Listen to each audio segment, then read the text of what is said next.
আসসালামু আলাইকুম। Pink touch of beauty থেকে চলে আসছি আমি তায়ান, শোনাবো কিছু বয়ান। আজকের ভিডিওটা সেই সকল আপুদের জন্য যে সকল আপুরা স্কিনে পাকিস্তানি ব্র্যান্ডের ক্রিম ইউজ করে স্কিনটা ড্যামেজ করে ফেলছেন, টোটালিভাবে নষ্ট করে ফেলছেন। রগ দেখা যায়, পাতলা হয়ে গেছে, যেখানে সেখানে বের হলে রোদ্রের সামনে তখনই হচ্ছে স্কিনটার একদম লাল লাল ভাব থাকে, টমেটোর মতন হয়ে থাকে লাল।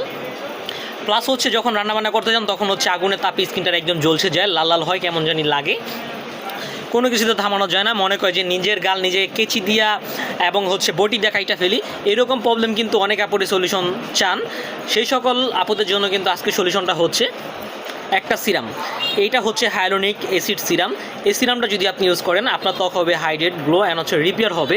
কেন রিপেয়ার হবে? আপনার স্কিন লাল ভাব কমাবে, স্কিন হেলদি করবেন, ব্রাইট করবে, স্কিনে যত ধরনের প্রবলেম থাকুক সব রিমুভ করবে। ম্যাস্তাজনিত দাগ যদি থাকে সেও তাও কিন্তু রিমুভ করবো, ডার্ক সার্কেল হাইড করবো, সব কিছু হাইড করবো। এটা কিন্তু নিতে পারেন, এটা আমাদের পেজে পাবেন। হোয়াটসঅ্যাপে সবাই অ্যাড হয়ে অর্ডার করে নেন।